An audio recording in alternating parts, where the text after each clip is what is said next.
Hi, Mowgli. Hi. What you doing? Hello, everyone, and welcome to today's video. We're gonna be buddy reading together, and I'm so excited.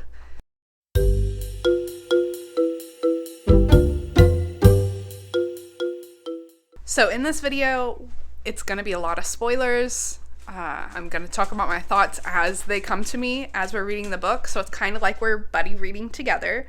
So if you haven't read this book and you're not interested in spoilers, this video is not for you. But if you, one, don't care about spoilers, or two, have already read this book, welcome to the video.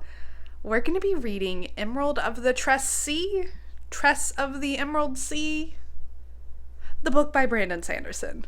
I'm excited to read this book because my partner loves Brandon Sanderson, is obsessed with Brandon Sanderson. And I've always wanted to, pick up one of his books because that's one of my partner's favorite authors. But honestly, that type of fantasy is not for me. I'm not interested in that kind of thing. But this one sounds super interesting. So I'm reading it. I'm buddy reading it with you, and I'm also going to be buddy reading it with him as well. So, all of us are reading it together. So, I don't know exactly how often I'm going to be updating. My first initial thought is to update you after every chapter, because that'd be a good breaking point. Right now, first thoughts, I don't know much about it. I remember hearing a synopsis and thinking, wow, that sounds super cool. And I know a bunch of people have read this and enjoyed it. So that's all I know about it. And that's kind of my favorite way of going into books, is just knowing as little as possible. Past Lakin, heard a synopsis, heard someone talk about it, was like, that sounds cool. And that's all I gotta trust. That's all I need. So yeah, let's go ahead and get started. So I've started reading the book, and I read the first 2 chapters. Oh my goodness, what is that? My hair's just very far out. Okay, oh my goodness. It just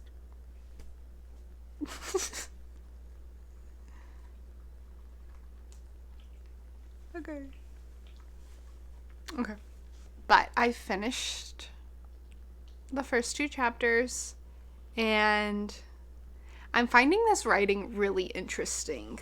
We're set in, I know it's not first person. Maybe second person? I don't know. Our narrator is not our main character at all.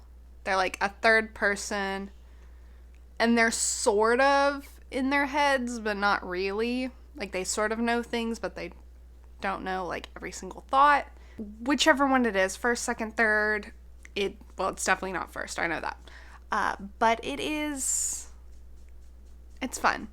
It was explaining the world that we are, and we're on this alien planet, and it's it was explaining how the oceans are oceans, but they're not wet, and it's well, of course this is an alien planet. What if your planet is the weird one that doesn't have powder, or whatever it is that you sail on, And so I don't know how to exactly describe it, but it's fun. And then you have our main character, Tress, or I think her actual name is Garp, something like that, which sounds just it's obviously a made-up name, but sounds like it's a joke. Just something put in there for fun. It keeps talking about how these two, so we've met Tress, and then we've met the Duke's son. I don't know what his name is. I cannot remember. If it's told us, I don't remember. But I'm really terrible with names anyway. And it's both talked about how neither of them want to leave. They're both kind of content where they are. All that kind of stuff. So obviously they're going to have to leave, and they're going to go on a big adventure. but they're already really cute together. It's setting it up really nicely where it's like, I already want them to be together.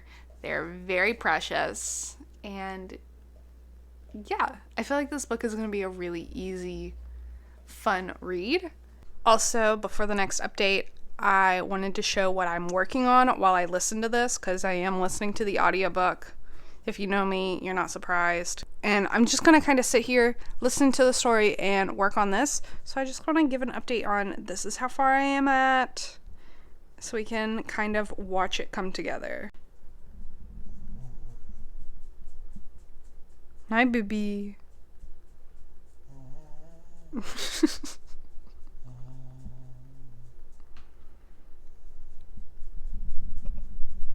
Hi, baby. He's leaving, and they both compare each other to gloves. That's so sweet. Not the leaving part, but the comparing to gloves. Who'd have thought that'd be cute? But it is. Just finished chapter 8, and we're on the ship. We are on the ship. We are heading towards, I think his name is Charlie. Ugh. I got Tress's name. Tress's name is locked in here. Even her dad's name, Liam, locked in here. The main love interest, I think it's Charlie, but that is not locked in here. The bar scene of the dad going down and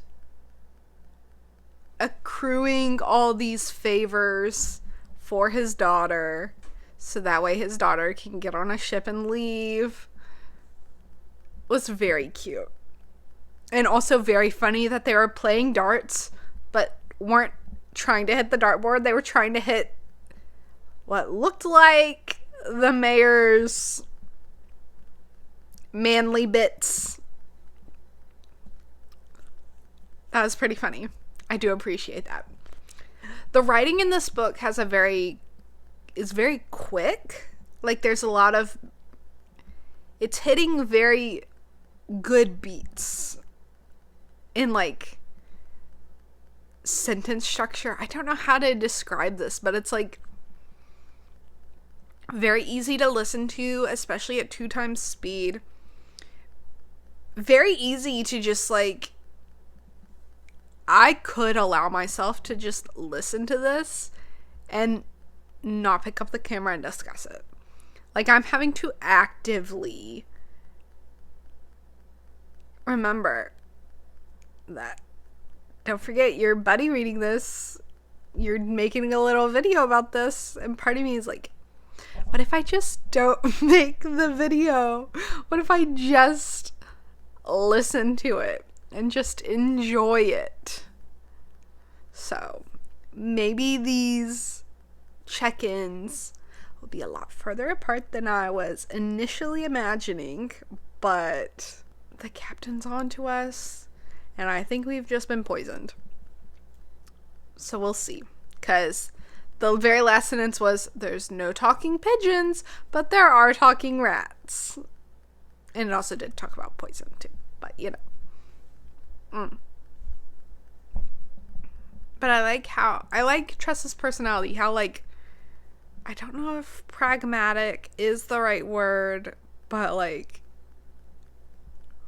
very just to the point, and it's, like, thinking about the steps of a story in not a story way, because, like, in a story way, it's like, oh, she needs to sneak onto a ship, she does it, but with this, it was, like, a couple weeks of her trying to figure out, and it fully explained how she got on the ship, how she was able to successfully sneak her way on without it just being like, oh, she just fooled the inspector by hiding in a barrel. Nope. It's just very, like, realistic, you know, very alien world. Been a little bit. I'm about 46% of the way through the book. I was trying to do the chapter by chapter I just want to listen to this book. I just want to enjoy the story. I don't want to have to keep thinking about, oh, I need to interrupt the story so I can update you. Hope you don't mind. But I guess that means that this is like a good book, that I'm liking it, because I actually want to listen to it.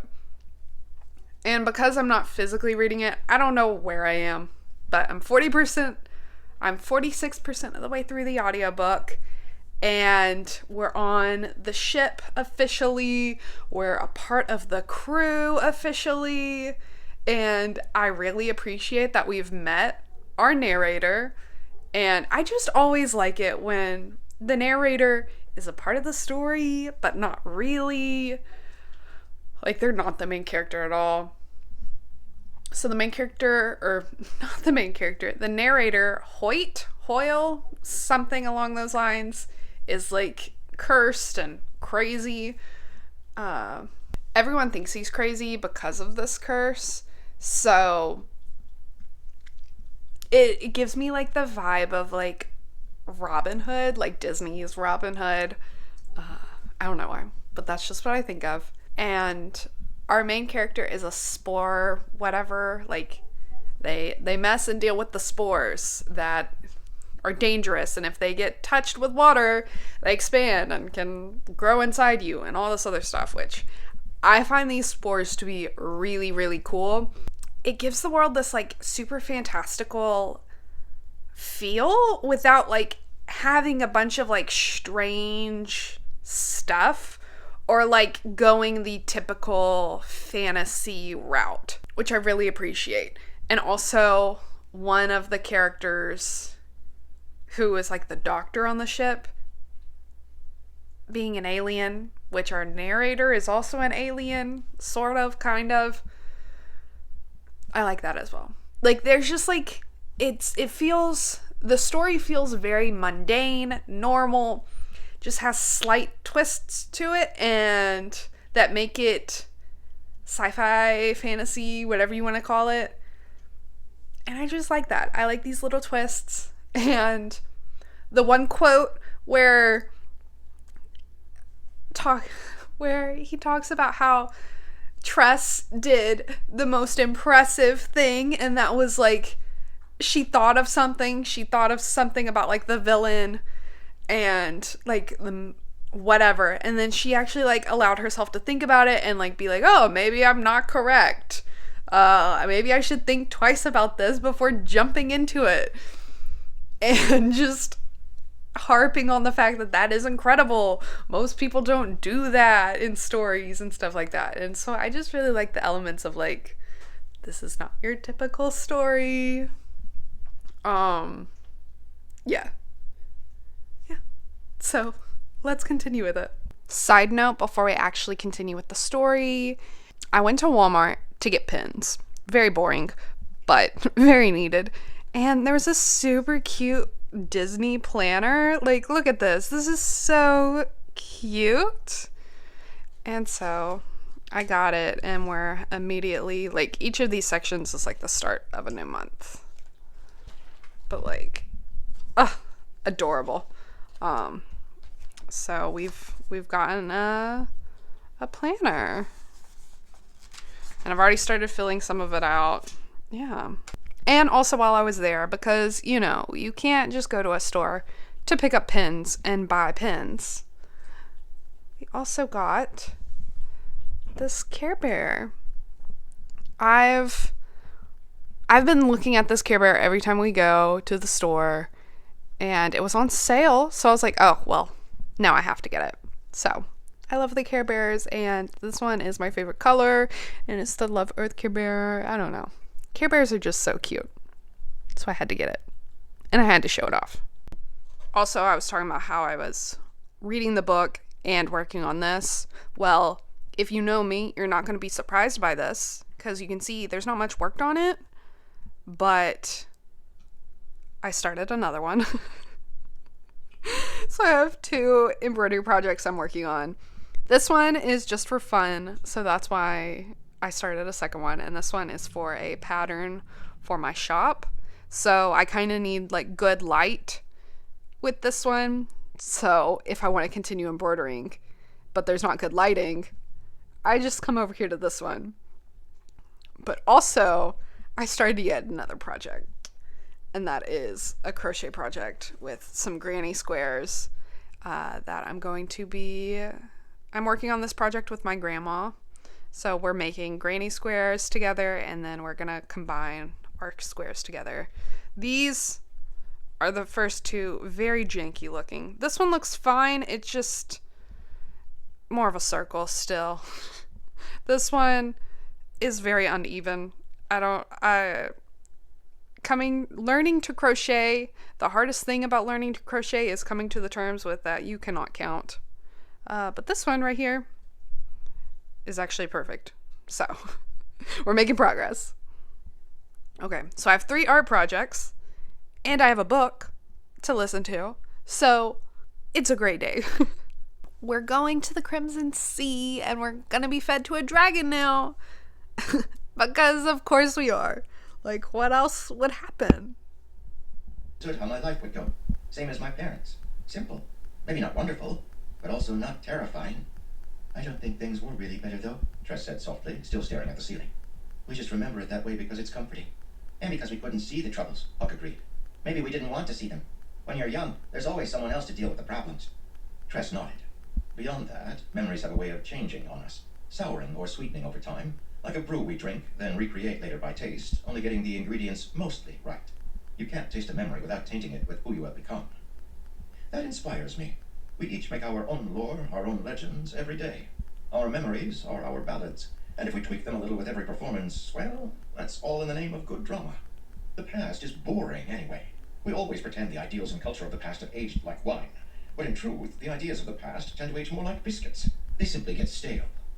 I'm almost 8 hours into the book. I know I keep, updating y'all in not the same fashion. I've done, percentage, I've done chapter, and now I'm just doing straight up time codes. I'm using what I have available to me. I keep switching different things. If I update at the end of a chapter when it says, hey, chapter so-and-so, then I can do the chapter. If I'm listening to it on my phone, then I see the percentage. But right now I'm listening to it on my TV. So all it has is a time code. I'm trying. I'm doing what I got.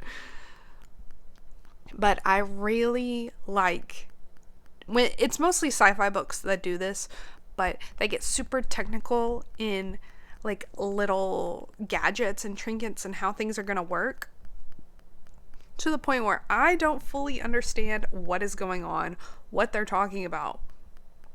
But it's just so fun to hear someone explain something, even if I am off in my own little world and have no clue what they're saying, you know? Also, we have a little visitor. Ted Cooper, right there. Say hi. He does not give 2 hoots at all. Talking about the flare gun, talking about how we're going to take down Captain Crow, and talking about how the flare gun and the cannons work. I really appreciate that. Really enjoy it. I was not expecting that to be the way that Tress gets out of being sold off to the dragon.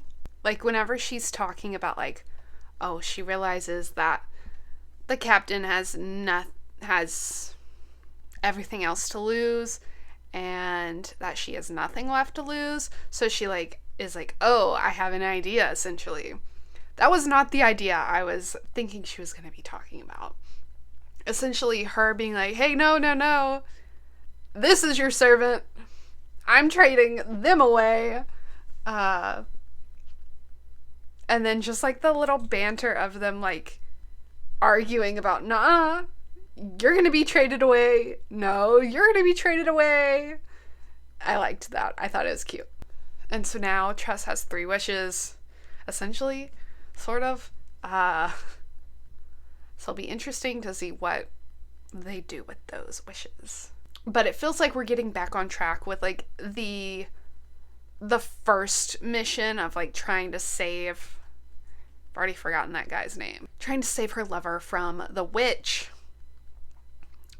It feels like we're getting back on track with that and less off track with the boat and the ship and becoming a pirate, which, like, don't get me wrong, I like that part of it, but it felt like we were kind of like moving away from the original mission, if you know what I mean. So yeah. What you doing? Hi, baby.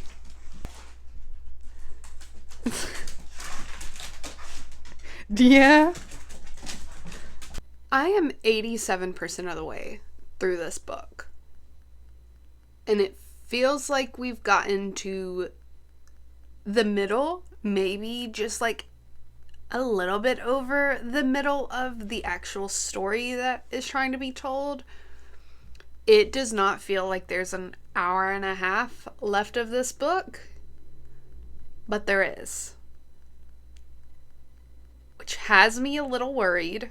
One, is this going to be one of those things where there's a sequel and like an entire story isn't fully fleshed out in the first book, which is really annoying. That's one of my biggest pet peeves. Or is it going to be rushed? Or is it just going to end with her saving him and then nothing of the after? I don't know. None of those three choices sound appealing.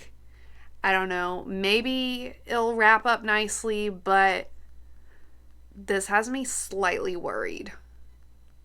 Because I was just like listening to the book, enjoying it, not really thinking about it. But then when I looked at how far along I am and how much time left there is, it feels like there's way more story than that to be told.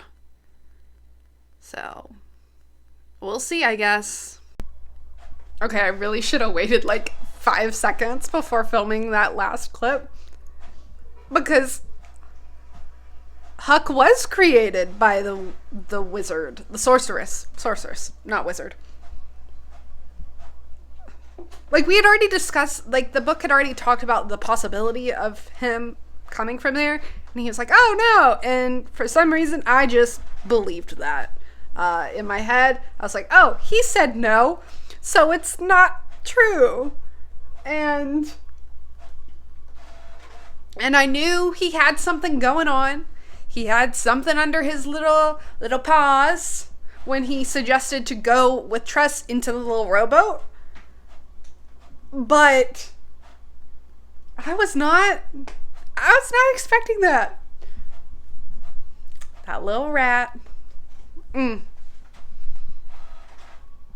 Well, I mean, that answer right there has brought us essentially directly to the sorceress herself. But also, so that like speeds up the timeline essentially. But also, like, what was he sent out to get? What was he sent out to do? Was he supposed to get Tress? Surely not. But he also was trying to get to that island. Okay. I need to stop recording this clip so that way I can get back to reading so I can find out these answers. Huck the rat is Charlie.